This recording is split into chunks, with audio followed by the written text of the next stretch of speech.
Introducción. Gracias María Fernanda y Fernando por invitarme otra vez. Para mí es un gran privilegio estar acá, por supuesto. Y bueno, quiero empezar con una reflexión sobre la lamentable noticia que significa la desaparición del IBNI a nivel mundial y lo que nos toca a nosotros, en particular el Cono Sur. La verdad que es un poco lamentable y a veces frustrante ver cómo personas o grupos de personas que tienen la posibilidad tal vez de apoyar al sector científico-tecnológico no lo hagan o dejen de hacerlo con todo lo que representa para la humanidad entera y para un país en desarrollo como el nuestro. Así que bueno, esto lejos de desalentarnos tiene que ser un incentivo para todos aquellos que podemos aportar desde nuestro lugar de trabajo un poquito para generar herramientas para ayudar al productor a seguir haciéndolo. La ciencia no es cara. Cara es la ignorancia, dice un premio Nobel de los nuestros. Debe haber pocas frases tan atinadas como esa, me parece. Bueno, Fernando me convocó para hablar de temas prácticos, que es a lo que yo intento dedicarme, soluciones puntuales a través de la investigación y de la generación de conocimiento. Y él me invitó con algunos disparadores y esencialmente la pregunta sobre la cual va a ser la presentación es cómo podemos implementar planteos de dosis variables o manejo por ambientes en nuestras recomendaciones de fertilización, cómo puedo empezar, qué es lo que no debo dejar de tener en cuenta. Entonces me puse a pensar en esas preguntas y lo primero que se me ocurrió fue pensar en cuáles son los problemas que tenemos hoy, en 2019, referidos al manejo de nutrientes, al manejo de insumos en general y al manejo de nutrientes en particular. ¿Cuáles son los desafíos con los que nos enfrentamos a la hora de decidir dosis de fertilizante o tecnologías de fertilización? Y bueno, me puse a pensar, lo primero que me surgió fue la variabilidad temporal, que es una cosa bastante conocida, por supuesto, ¿no? Que ningún año es igual, que los años cambian y eso tiene repercusiones en cuanto a la respuesta de los cultivos a la aplicación de nutrientes. Me surgió también el tema en el cual me especializo, que es la variabilidad espacial. Sabemos que en muchas zonas, en muchas regiones, los lotes no son espacialmente homogéneos, que son variables y que esa variabilidad del suelo y de la topografía muchas veces repercuten en la respuesta de los insumos a la aplicación de nutrientes. Y para algunos nutrientes y para algunas zonas, la interacción entre ambos tipos de variabilidad. Digamos, estos son los problemas que hacen que la agricultura o la producción agrícola en general no sea como parecida a la producción industrial. Si estos problemas no existieran, no habría incertidumbre. Entonces la producción agrícola o puntualmente en este caso el manejo de nutrientes sería una cosa con relativamente poca incertidumbre, en donde entra un insumo, sale un producto y no hay descreimiento, no hay, digamos, incertidumbre involucrada. Bueno, esto no es así, ya lo sabemos, y estos problemas con los que hoy enfrentamos son los mismos con los que enfrentaban nuestros padres y nuestros abuelos, y digamos son problemas que son propios de la agricultura en sí. Entonces, los problemas en sí no han cambiado. Lo que sí ha cambiado hoy, en 2019, son las oportunidades y las herramientas con las que tenemos. Porque hace 10 o 20 o 30 años atrás no contábamos con la tecnología y las herramientas para abordar a estos problemas que sí son los mismos.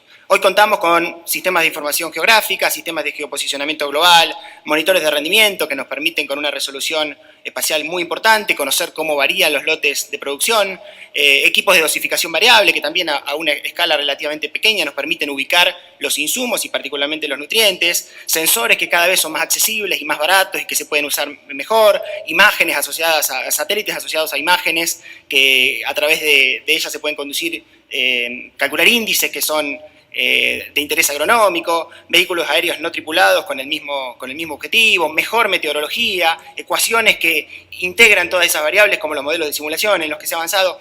Entonces, evidentemente, los problemas son los mismos, pero las herramientas con las que contamos han cambiado y han mejorado. Entonces, tenemos la obligación de hacer las cosas mejor, yo diría, porque contamos con un montón de cosas más que nuestros padres y nuestros abuelos no contaban. Vuelvo a citar a Bernardo Josay en una frase que dice: yo no creo que las generaciones actuales sean mejores o peores que las precedentes. Él dice, los jóvenes de hoy tienen igual idealismo y virtudes que los de antes, pero hay más recursos y escuelas, por lo tanto, más obligación de progresar. Lo dice un premio Nobel y yo creo que en agricultura nosotros lo mismo, tenemos más obligación de hacer las cosas mejor y de hacer las cosas más eficientes simplemente porque contamos con más recursos. Si no lo hacemos, el mundo de alguna manera nos lo va a empezar a exigir, y ya lo está haciendo. Así que, con ese marco conceptual que más o menos pensé, me voy a meter en las cuestiones puntuales de cuál es nuestra visión de cómo podemos hacer esto. Yo creo que la agricultura de precisión en ese sentido es una herramienta de que podemos usarla si nos ayuda a ser mejores agrónomos para perseguir ese objetivo de mayor eficiencia. Entonces, volviendo a la pregunta de Fernando, ¿cómo podemos implementar planteos de dosis variables en nuestras recomendaciones de fertilización? Y bueno, se me ocurren dos respuestas, al menos conceptuales, para responder esa pregunta. En principio, identificando los factores que afectan la respuesta a la fertilización dentro de un lote. Y el segundo paso, adoptando o generando recomendaciones que integren a esos factores. ¿Cuáles son los factores que integran o que condicionan la respuesta a la fertilización dentro de un lote? Bueno, la disponibilidad de nutrientes, por supuesto, pero no solo eso, sino también otros factores que se asocian a la disponibilidad del agua, cómo se mueve el agua en el suelo, como la elevación y la textura, a la capacidad del suelo de almacenar agua y también de almacenar nutrientes, la materia orgánica como reservorio de agua y de nutrientes, factores asociados a la profundidad efectiva del suelo, como la profundidad de la tosca o el horizonte tapto, dependiendo de la región, el sodio como una limitante para la productividad, la napa como un aliado o un perjuicio para el cultivo dependiendo de su nivel y del cultivo, la compactación, otras variables. Es decir, me parece que la idea es tratar de ver cuáles son los factores que afectan la respuesta a la fertilización más allá de la disponibilidad de nutrientes para poder integrarlos y de esta manera tratar de generar recomendaciones que las integren. Entonces voy a empezar con algo relativamente más fácil, que es el manejo del fósforo, para meternos en cuestiones más complejas como ya sabemos que es el nitrógeno sobre todo. ¿Por qué digo relativamente más fáciles? Porque tenemos la suerte en el área productiva argentina y particularmente en la región pampeana de tener suelos que son relativamente pocos fijadores de fósforo. Sabemos que la respuesta a fósforo interacciona poco con el ambiente, con el nivel de rendimiento, de eso se habló algo ayer. Entonces lo más importante es contar con saber cómo varía el nivel inicial de fósforo en el suelo y su variabilidad. Y por otro lado, no se debe descuidar la variabilidad espacial en el balance de fósforo en el suelo, porque muchas veces lo que ponemos es diferente a lo que sacamos y nosotros mismos generamos esa variabilidad. Tenemos la suerte también, con respecto a fósforo, de contar con mucha investigación que se ha hecho a lo largo de los años. Este trabajo de recopilación que hizo Adrián Correndo es de mucho valor, en donde a cada análisis de suelo, a cada nivel de disponibilidad le asociamos una respuesta asociada, y eso es interpretación de análisis de suelo. La verdad que me pregunto quién va a hacer este tipo de recopilaciones tan valiosas ahora. Contamos con información muy valiosa en cuanto a recomendaciones de fósforo para la región pampeana, las clásicas recomendaciones de Lalo Echeverría y Fernando García del 98, y después información más nueva de gente de la UBA con otro criterio de fertilización, pero contamos con esta información. Y también contamos con información de este tipo, como este trabajo de Flavio Gutiérrez Bueno y Fernando Salvaggiotti, que muestran que la respuesta a fósforo en general no depende del nivel de rendimiento, sino que depende casi exclusivamente del nivel de fósforo en el suelo. Y esto simplifica significativamente el manejo del fósforo, tener todo esto bien claro. Lo que por ahí no conocemos de manera tan detallada o de manera tan precisa es cómo varía el fósforo dentro de un lote de producción, porque históricamente estamos acostumbrados a hacer muestreos tradicionales, los que hacemos muestreos de suelo, ¿no? Entonces les voy a mostrar algunos ejemplos de esto, de patrones de variabilidad de fósforo característicos puntualmente en la región pampeana, que es donde tenemos más experiencia. Esto es un ejemplo de una granja de producción de cerdos, un campo de 400 hectáreas en Bragado. Cada uno de esos puntitos representan una muestra de suelo. Este es un muestreo de suelo en grilla, sistemáticos, alineados, como se hace generalmente en el centro oeste de Estados Unidos y en otras regiones. Cada color representa una interpretación de fósforo en el suelo, desde muy alto hasta muy bajo. Y puntualmente en este lote se ve un valor o una disponibilidad promedio de fósforo de 20 partes por millón. Pero, como se ve en el grafiquito ese de distribución de frecuencias, hay muchas muestras muy bajas y algunas pocas muestras, o menos muestras en relación a las bajas, con contenidos altos y muy altos. Si hacemos un mapa interpolado de esa disponibilidad de fósforo que hicimos con el muestreo en grilla, vemos claramente que hay zonas en donde no hace falta fertilizar o se puede fertilizar con una dosis de mantenimiento, y claras zonas en rojo que responderían significativamente a la aplicación de altas dosis de fertilizante. Es un ejemplo claro de variabilidad con patrones muy marcados asociados a el estiércol o los desechos de una granja de cerdos. Es un caso puntual, ¿no? Le voy a mostrar otro caso en Pergamino, un lote mucho más plano, mucho más homogéneo a simple vista. También hicimos el mismo muestreo y vemos zonas asociadas a alta disponibilidad de fósforo en un área y zonas asociadas a baja disponibilidad de fósforo donde la respuesta sería más alta o más probable en otras zonas. No podríamos con ninguna de las otras capas de información que medimos haber modelado este patrón de distribución, entonces en estos casos la única forma es sacar varias muestras para poder saber o conocer bien el nivel de disponibilidad de fósforo en el suelo. Después nos enteramos que este campo tenía un tambo cercano que había cerrado, en donde probablemente por escurrimiento superficial habría ido efluentes del tambo que justifican esas áreas verdes. Pero bueno, son cosas que hasta no tener el muestreo en grilla y no saber, no se puede saber. En muchos casos, la única forma para poder ver bien cómo se distribuye el fósforo en el suelo es sacando muchas muestras. Otros casos, como este, en General Alvear, este lote está muestreado con la misma metodología, con un promedio de 18 partes por millón. Todas esas zonas más claras, de tonalidad más clara, representan lomas arenosas, con baja capacidad de almacenaje de agua, con baja productividad histórica, y por lo tanto con una acumulación relativa de fósforo en el suelo. Son zonas, todas esas zonas verdes, asociadas a un balance más positivo de fósforo en el suelo, porque estos lotes históricamente han sido fertilizados con dosis uniforme, y una remoción menor que el balance y por lo tanto una reconstrucción relativa de fósforo. En algunos lotes, en donde hay mucha variabilidad de rendimiento asociado a otra cosa, como por ejemplo en este caso puntualmente la capacidad de almacenaje de agua de estas lomas arenosas con baja materia orgánica, hacen que la misma agricultura de dosis uniforme vaya generando variabilidad. Y esto lo vemos en muchos de los casos que hemos estudiado. Lo bueno, desde el punto de vista del manejo de estos lotes, es que los patrones son bien claros, entonces sacando menos muestras se podría igualmente caracterizar de manera satisfactoria los patrones de variabilidad, cosa que no era cierto en los lotes anteriores como que les mostraba.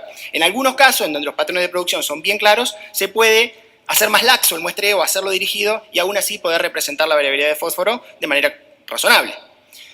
Un último ejemplo de otro caso, un lote el 9 de julio, caracterizado por muy baja disponibilidad de fósforo en el suelo, fíjense casi todos puntitos rojos, con menos de 7, 10 partes por millón, salvo ahí algunas zonas asociadas a los montes o a los alambrados, que tienen alto, pero en general uno diría, bueno, este es un lote candidato a fertilizarlo con dosis uniforme, si uno solamente mira la disponibilidad de fósforo en el suelo.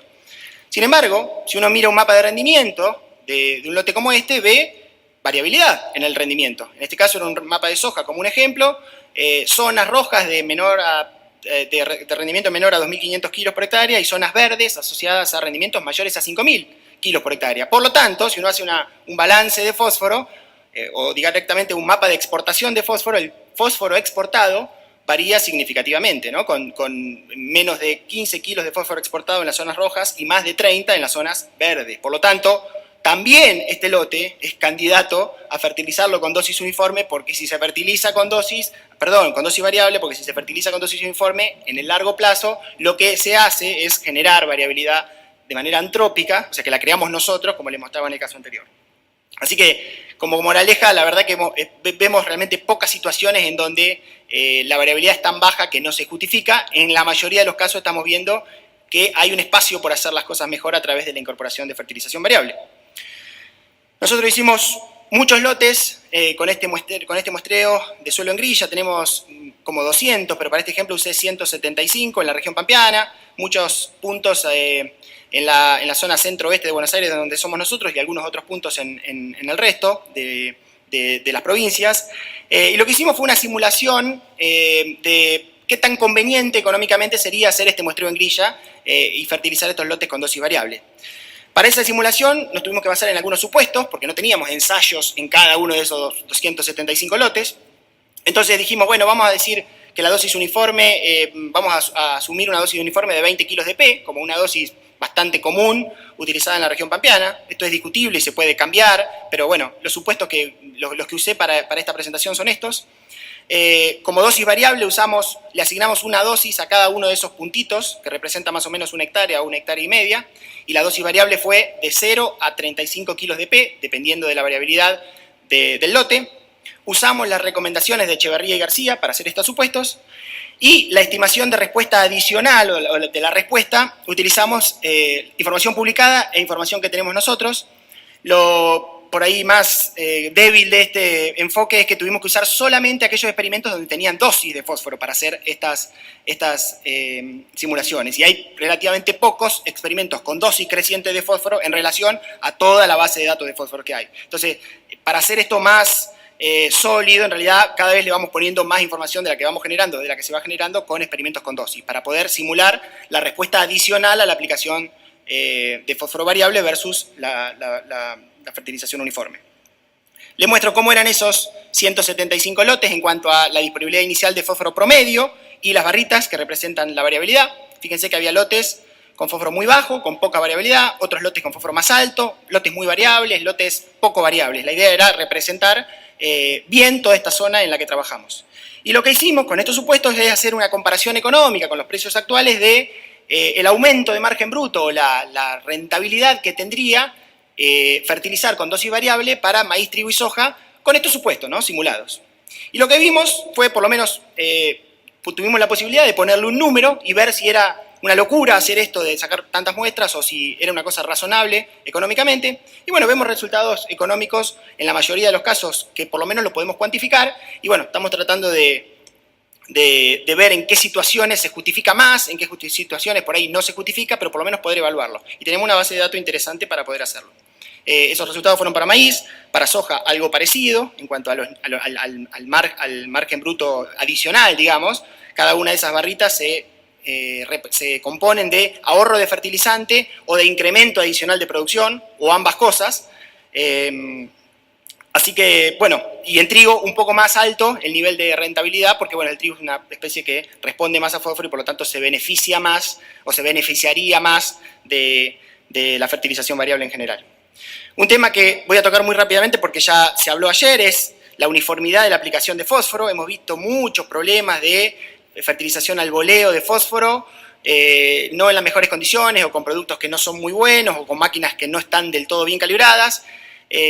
Lo típico es verlo en nitrógeno, ver las franjas y uno ve que el problema está, pero en fósforo no se ve o no se ve tan claramente, y el problema a veces es peor porque hay residualidad del problema, porque se va acumulando y se van acumulando patrones de variabilidad de fósforo que creamos nosotros, y por lo tanto, bueno, es un tema para mejorar, porque muchas veces uno hace un muestreo y no entiende nada, y muchas veces está relacionado a problemas en la aplicación.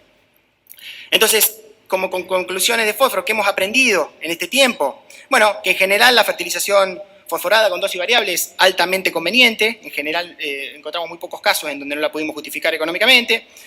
En principio la variabilidad de fósforo, la variabilidad espacial de fósforo con la que nos encontramos es mayor de lo que nosotros originalmente pensábamos.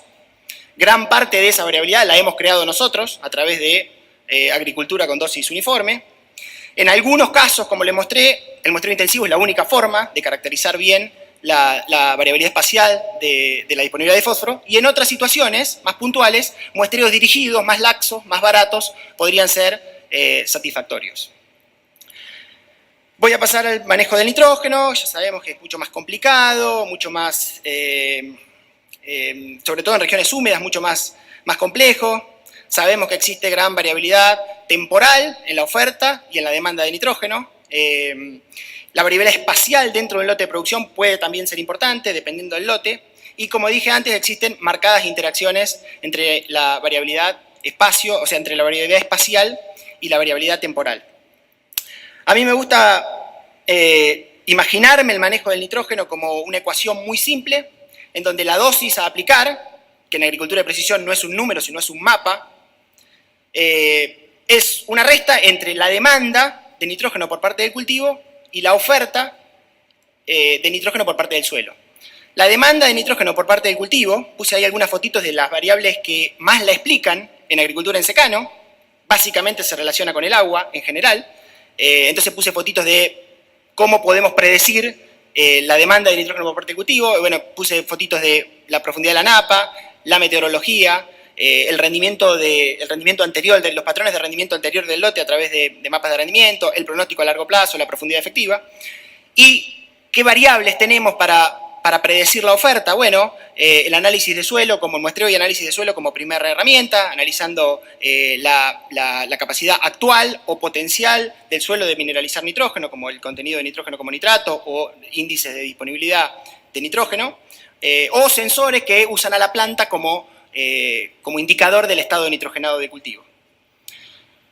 Aquellos enfoques que se han basado solamente en predecir la demanda, como sí pasó en Estados Unidos durante muchos años y en muchas regiones del mundo todavía se usa, el famoso yield goal o el rendimiento objetivo como criterio para decidir la dosis de nitrógeno o la prescripción de nitrógeno en el caso de hablar de agricultura de precisión, en general se sabe que no andan bien en regiones húmedas, donde existe mucha variabilidad. Predecir la dosis óptima económica en función del rendimiento objetivo no es bueno. Hay trabajos relativamente nuevos que hicieron recopilación en que muestran que esto es así. Ese trabajo de John Sawyer de 2006 muestra que no hay absolutamente relación. ¿Qué quiere decir? Que los sitios con más rendimiento no necesariamente son los sitios donde hay que fertilizar más, y esto es válido a nivel temporal o a nivel espacial. Dentro de un lote, las zonas de mayor rendimiento no necesariamente necesitan más nitrógeno, porque el suelo en ese caso, en ese lugar puede ser muy bueno y puede darle mucho nitrógeno al cultivo y por lo tanto la dosis óptima económica no ser tan alta. Y en trigo hay trabajos que muestran que hay cierta relación, evidentemente hay algo de que donde el cultivo rinde más hay que fertilizarlo más, pero la relación no es demasiado robusta. Entonces en general se acepta el concepto de independencia entre rendimiento y dosis de nitrógeno a aplicar. Por otro lado, hay otros métodos que se han basado en predecir la oferta de nitrógeno por parte del suelo. Por ejemplo, este trabajo también del centro oeste americano, en donde la dosis óptima económica se puede predecir con con un nivel de error que ustedes ven ahí, a través de la determinación de nitrógeno como nitrato en el estadio de 6 hojas, o a través de medidas relativas del medidor de clorofila, o en trigo, un ejemplo del grupo de Nahuel y la unidad integrada Balcarce, en donde se usa la capacidad actual o potencial de mineralizar nitrógeno para predecir el rendimiento del testigo, ¿no? Les mostré ejemplos de enfoques distintos para poder manejar el nitrógeno. Debido a esta complejidad y debido a que no había mucha información en la zona donde somos nosotros de 9 de julio, hace 6 años empezamos con un proyecto que lo denominamos caracterización espacio-temporal de la respuesta a nitrógeno en maíz y trigo, que esencialmente fue tener varios experimentos en microparcela durante un periodo de 6 años, con dosis crecientes de nitrógeno, con parcelas muy chiquititas, con alto nivel de precisión, cosechadas a manos, en lote que hemos caracterizado con muchas variables. Y la idea fue instalar los ensayos en lomas, medialomas, suelos profundos, suelos con tapto, suelos con alto contenido de materia orgánica, con bajo contenido de materia orgánica, para empezar a entender, o por lo menos contribuir a entender la variabilidad espacial de la respuesta a nitrógeno y hacerlo durante varios años para incluir también la variabilidad temporal.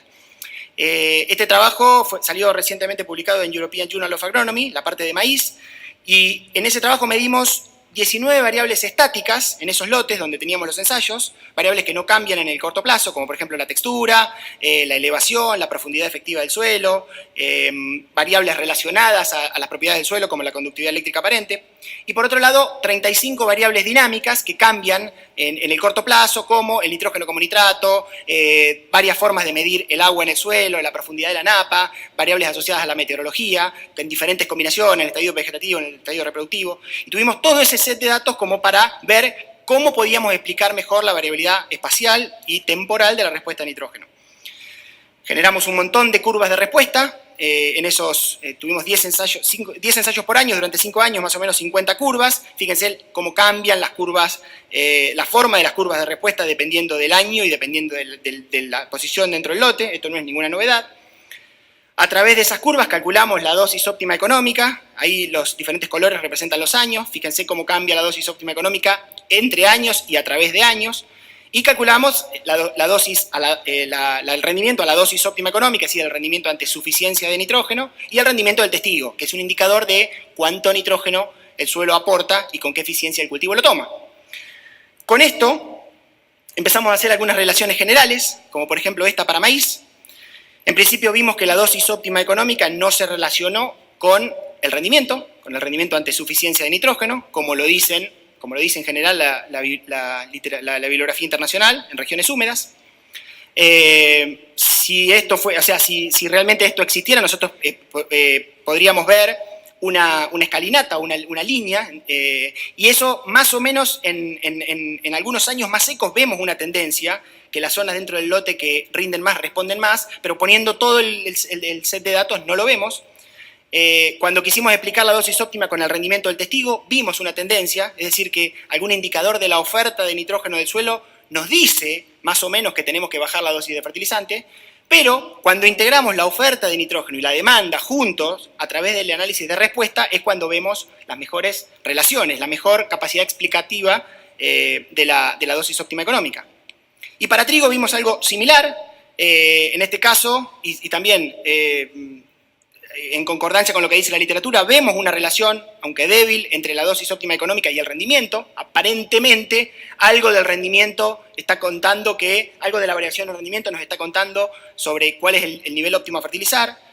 La dosis óptima económica con el rendimiento del testigo, ahí no vimos nada, es decir, que la oferta de nitrógeno por parte del suelo no nos estaría contando mucho, por lo menos en este set de datos, y cuando integramos oferta y demanda, es cuando encontramos las mejores relaciones. Evidentemente, estos resultados a priori nos dicen que para poder generar una prescripción de nitrógeno en maíz y trigo, lo que hay que hacer es integrar de alguna manera la oferta y la demanda. Tratar de predecir la respuesta, que es lo más difícil.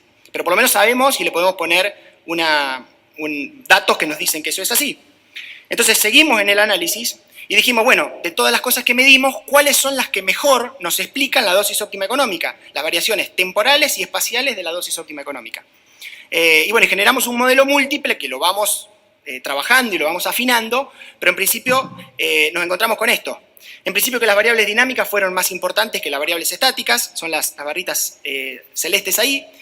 Y la primera variable que nos explicó la dosis óptima económica fue el contenido de agua, expresado como porcentaje de capacidad de campo. La segunda variable fue una variable asociada con la oferta de nitrógeno del suelo, que fue el contenido de nitrógeno como nitrato. Y una tercera variable, el número de eventos de lluvia de mayores a 20 milímetros, asociados a, sobre todo, el lavado de nitrógeno. Muchos eventos de lluvia mayores a 20 milímetros, que son los que tendrían capacidad de lavar el nitrógeno, de hacerlo perder por desnitrificación, nos hicieron subir la dosis óptima económica.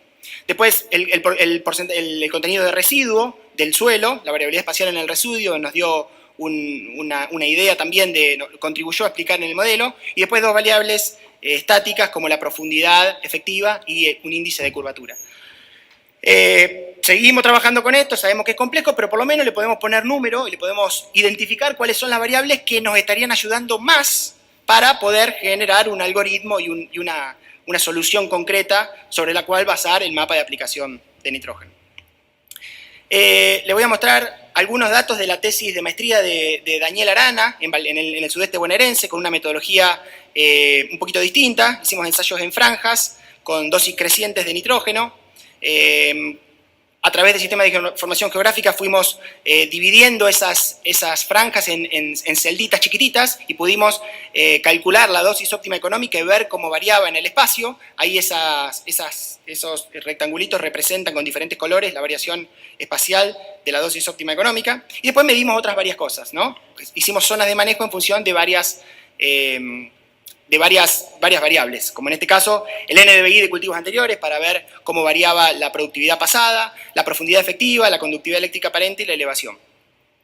Generamos curvas de respuesta, ahí muestro las curvas de respuesta promedio para cada uno de los 9 sitios, pero nos fuimos a meter adentro del lote y quisimos ver cómo variaba la respuesta. Entonces vemos para 4 sitios que se ve claramente, donde hay zonas que responden mucho a la aplicación de nitrógeno con dosis óptimas económicas altas y zonas en donde la dosis óptima es menor o la respuesta es directamente inexistente en rojo. Cuando quisimos ver cuáles eran las variables que mejor explicaban esto, vimos que uniendo o combinando sitios combinando sitios a través de localidades, Barabalcarce y Benito Juárez, vimos que la dosis óptima económica fue relativamente bien explicada por el NDVI de cultivos anteriores, el NDVI promedio, es decir, que las zonas que rindieron más, en este caso, respondieron más, y ahora les voy a explicar por qué.